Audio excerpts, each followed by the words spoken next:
पर नजर करिए तो भारतीय बजार पर युद्धनी असर जोवा मળી રહી છે। સેન્સેક્સમાં 2500 પોઈન્ટનો કડાકો નોંધાયો છે। નિફ્ટીમાં 700 થી વધુ પોઈન્ટનો કડાકો જોવા મળી રહ્યો છે। તો યુદ્ધની જે અસર છે તે હવે ભારતીય બજાર પર પણ જોવા મળી રહી છે। સેન્સેક્સમાં 2500 પોઈન્ટનો કડાકો જોવા મળ્યો છે, ત્યારે નિફ્ટીમાં 700 થી વધુ પોઈન્ટનો કડાકો નોંધાયો છે।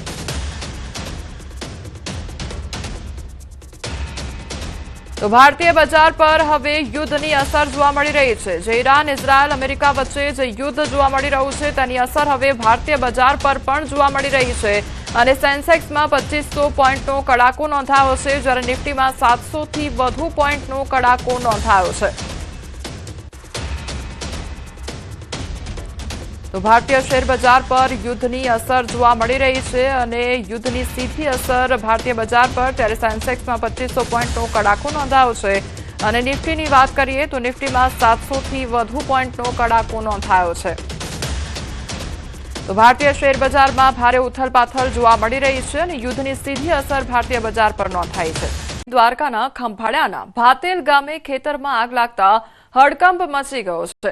ખેતરમાં અચાનક આગ લાગતા પશુઓ માટે રાખેલ ઘાસચારાનો જથ્થો બળીને ખાખ થઈ ગયો, તો સાથે જ ખેતરમાં ઉભેલું ટ્રેક્ટર પણ આગની ઝપેટમાં આવી ગયું હતું। ઘટનાની જાણ થતાં જ ખંભાળિયા ફાયર બ્રિગેડની ટીમ ઘટનાસ્થળ પર પહોંચી આવી હતી અને પાણીનો મારો ચલાવી આગ પર કાબુ મેળવવામાં આવ્યો હતો। હાલ આગ લાગવાનું ચોક્કસ કારણ જાણી નથી શકાયું, પરંતુ આગના કારણે ખેતીના સાધન અને ઘાસચારો બળી જતા ખેડૂત પરિવારને મોટું આર્થિક નુકસાન સર્જાયું છે। એક મહિલાએ પોતાના બાળકને ત્યજી દેવાનો ચોંકાવનારો મામલો સામે આવ્યો છે। પોલીસે આરોપી મહિલાની ધરપકડ કરીને પૂછપરછ શરૂ કરી છે। તપાસમાં ખુલ્યું છે કે દીપાના વર્ષ 2010માં છૂટાછેડા થયા હતા અને પહેલા પતિથી તેને 2 બાળકો છે, તો બાદમાં વર્ષ 2018માં પડોશમાં રહેતા યુવક સાથેના પ્રેમ સંબંધમાંથી આ બાળકનો જન્મ થયો હતો। તો સમાજમાં બદનામીના ડરથી તેણે આ માસૂમને ત્યજી દીધો હોવાનું સામે આવ્યું છે। સીસીટીવી ફૂટેજ અને સિવિલ હોસ્પિટલના એન્ટ્રી ડેટાના આધારે એરપોર્ટ પોલીસે કાર્યવાહી કરી છે। એક બેન છે દીપા જયરામદાસ સગનાની કરીને છે, જે બંગલા એરિયા કુબેરનગરમાં રહે છે। એને 2010માં પોતાના છૂટાછેડા થઈ ગયેલા છે અને સંતાનમાં એને 2 સંતાનો હતા, એક દીકરી અને દીકરો, પણ એને તેની પાડોશમાં રહેતા એક અન્ય યુવક સાથે કંઈક પ્રેમ સંબંધ બંધાયેલો અને એ પ્રેમ સંબંધ થકી અને આ બાળક જે છે રહી જવા પામેલું। આ બાળકને જન્મ આપી અને આ રીતે ત્યજી દેવાનું ને જે છે વિચારેલું કે ભાઈ સમાજમાં બદનામી થશે। ભાવનગર શહેરમાં અશાંત ધારા અમલી અને વિસ્તારમાં ખુલ્લેઆમ મિલકતોના સોદા થઈ રહ્યા હોય તેવી ઘટના સામે આવી છે। હાલ એક ઓડિયો વાયરલ થયો છે, જેના કારણે ભાવનગરના એસડીએમ પ્રતિભા દહિયા વિવાદમાં આવ્યા છે। બરાબર, તો ઓછું કેટલું થાય? લાખ જેવું। એટલે મેં ઓછાનું તો કીધું, મને કે 15 લઈ લ્યો તમે, બરાબર। તો સવારે મને કહું કે મેડમ 15 નહીં 14 થાય છે, 13 12માં ના પાડી, બરાબર। 13 નું મેં કીધું નથી, એમ વધીને મેં કીધું 50,000 થી લાખ રૂપિયા જેવું ઓછું કરે કે ભાઈ મારે લેવાના છે લાખ રૂપિયા મારે ડોક્ટર સાહેબ ને, એટલા માટે પૂછો ને કાંઈક ઓછું થતું હોય તમે પૂછો, પાછો મને કયો। બાર તો તમે પાણો મૂક્યો તો, બરાબર સાહેબ, 12 સુધીમાં તો ના જ પાડતી હતી, મને કે 15 કયો ને 8 દુકાનું છે એમ ને ક્રેશન છે ને અગાઉ ઓલું હાઈકોર્ટ થી આવેલું છે। મેં કીધું કાંઈ વાંધો નહીં મેડમ, મેં કીધું તમે 8 માંથી 12 આપણે છેલ્લા કીધા હતા, હવે પૂછી લઉં છે એમ। પછી એ 15 કીધા મને, પછી 15 ના અત્યારે મને કે પેમેન્ટ તમે લઈ લો, હાથે આવી જાય, મને ઓકે કયો, બરાબર છે। તો મેં કહ્યું વાંધો નહીં મેડમ, ओके हाल मैं बात कर लो। वीडियो देखा है, मैंने सुना है, अब वो मेरा नाम ले रहा है तो उसके साथ मेरा कोई इन्वॉल्वमेंट नहीं है। ड्राइवर हमारा रेगुलर स्टाफ नहीं होता जिसके साथ हम कोई अंगत बात करें। ड्राइवर आउटसोर्सिंग का स्टाफ है, उसके साथ वो सिर्फ गाड़ी चलाता है और जो मेरे 2 ड्राइवर हैं, तो जो दूसरा ड्राइवर है कभी वो गाड़ी चलाता है कभी ये गाड़ी चलाता है, तो उसके साथ मेरी कोई आज तक कोई ऐसी अंगत बात हुई हो, मेरी कोई इन्वॉल्वमेंट उसमें नहीं है। तपास का विषय है। बाकी अब मैं एसपी सर को इस चीज के बारे में लिख रही हूँ कि आगे वो कार्यवाही इस चीज पे करें। आज मैंने कंप्लेन उनको एक लॉन्च करी है।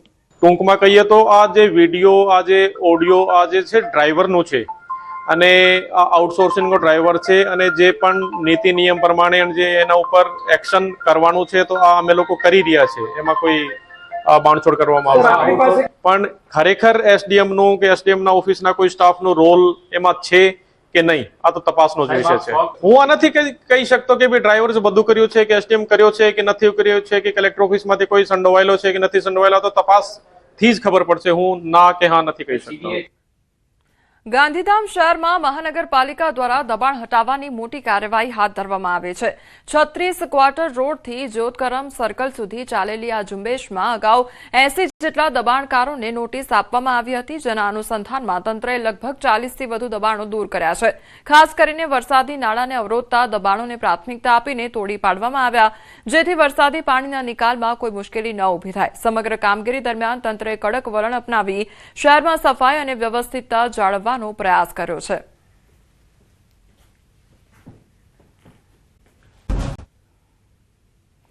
રાજકોટ શહેરમાં પોલીસ કાર્યવાહી તેજ બની છે. ડુપ્લિકેટ ચલણી નોટના જથ્થા સાથે પ્રદીપ જોટાંગિયા ઉર્ફે પ્રદીપ ગુરુજીના ઝડપાયા બાદ પોલીસ હવે કિડવાઈ નગર વિસ્તારમાં સ્થિત સત્યમ નામના મકાન પર પહોંચી છે.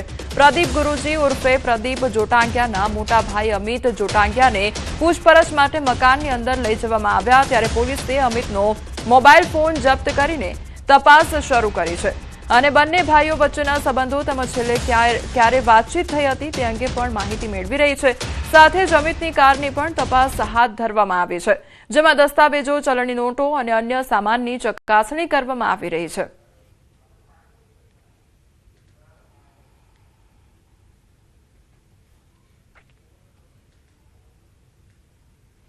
નકલી ચલણી નોટ કૌભાંડના આરોપી પ્રદીપ જોટાંગિયા અંગે એક પછી એક ખુલાસાઓ થઈ રહ્યા છે. આરોપી 5 વર્ષ પહેલા રાજકોટમાં પણ સત્યમ યોગ એન્ડ હેલ્થ સેન્ટરના નામે ક્લાસ ચલાવતો હોવાનું સામે આવ્યું છે. શહેરના કેડવાઈ નગર મેઇન રોડ પર મકાનમાં યોગ ક્લાસીસ ચલાવતો હતો. રાજકોટમાં પણ પોતાને ગુરુજી નામે ઓળખાવતો હતો. આ તરફ આરોપીનો ભાઈ ગુરુજીનો બચાવ કરતો દેખાયો હતો. કોઈએ ફસાવવા કાવતરું રચ્યાનું રટણ કર્યું હતું. સમય આવ્યે દૂધનું દૂધ અને પાણીનું પાણી થઈ જવાની પણ વાત કરવામાં આવી હતી.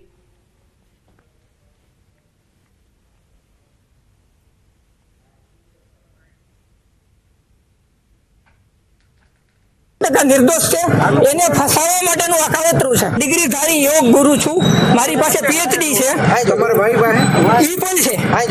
પણ સાંભળો, દેશને સવારે ઉઠીને 5 વાગે જે માણસ સારું કરવા જતા હોય કોકને યોગ કરાવવા, ઈ આવું કામ કરે. દૂધનું દૂધ અને પાણીનું પાણી સમય આવશે.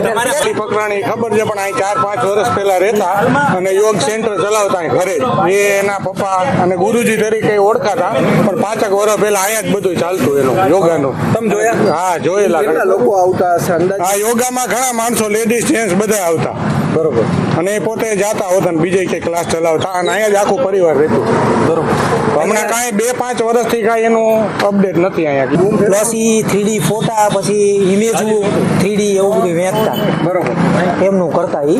એટલે તમારું 3D જે ઓરા હોય ને એવા ફોટો, તમારો ફોટો આપો એટલે ઓરા ફોટો તમારો બનાવી દઈએ, એવું બધું કરતા અલગ અલગ પ્રકારનું. અને યોગ હાલતા, યોગનું ક્લાસ ચલાવતા. બીજે જાતના ગુરુજી જ કેવડાવતા. પોતાની જાતના ગુરુજી જ કેવડાવતા. લાંબા વાળ હતા, એકદમ દુબળા પતળા હતા.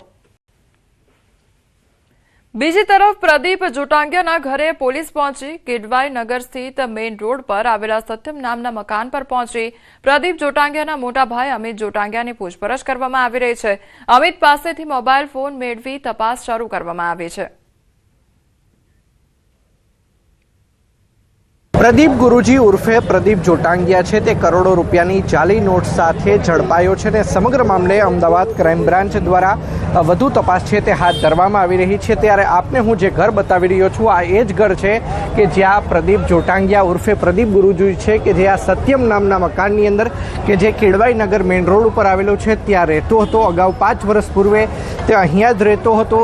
સાથોસાથ પોતાને નાડી વૈદ્ય તરીકે પણ ઓળખાવતો હતો, તેમજ લોકોને દવાઓ તેમજ એક્સરસાઇઝ છે તે પણ કરાવતો હતો. તેનો પરિવાર છે તે અહીંયા રહેતો હોવાની માહિતી છે તે સામે આવી છે.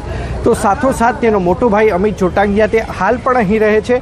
આપને હું આ કાર છે તે બતાવવાનો પ્રયત્ન કરી રહ્યો છું. આ એ જ કાર છે કે જે પ્રદીપ જોટાંગિયા ઉર્ફે પ્રદીપ ગુરુજીનો જે મોટો ભાઈ છે અમિત જોટાંગિયા તે આ કારનો ઉપયોગ છે તે કરી રહ્યો હતો. અને સમગ્ર મામલાની જાણ જ્યારે રાજકોટ શહેર પોલીસને થઈ ત્યારે રાજકોટ શહેરની પોલીસ દ્વારા આ કાર છે તેની અંદર પણ તપાસ કરવામાં આવી રહી હતી. આ જે લેપટોપ બેગ છે લેપટોપ બેગની અંદર પણ તપાસ કરવામાં આવી રહી હતી. સાથોસાથ વાત કરવામાં આવે તો અંદર કોઈ પણ પ્રકારના સંદિગ્ધ દસ્તાવેજો છે કે કેમ, કોઈ વાંધાજનક ચીજવસ્તુઓ છે કે કેમ, તે સહિતની બાબતો અંગે તપાસ છે તે કરવામાં આવી રહી છે. સાથોસાથ જોઈ શકાય છે કે અહીંયા બોર્ડ પણ લગાવવામાં આવ્યું છે કે ગુજરાત ચેરમેન ઓફ SSF આ 6731 નંબરની કાર છે તેની પણ પોલીસ દ્વારા છે તે તપાસ કરવામાં આવી રહી છે. સાથોસાથ હાલ અત્યારે સત્યમ નામનું જે મકાન છે કે જેની અંદર પ્રદીપ ગુરુજી ઉર્ફે પ્રદીપ જોટાંગિયાનો જે મોટો ભાઈ છે અમિત જોટાંગિયા કે જે હાલ અહીંયા રહે છે તેની પણ વિશેષ છે તે પૂછપરછ હાલ તે હાથ ધરવામાં આવી રહી છે. પોલીસ દ્વારા તેનો મોબાઈલ ફોન છે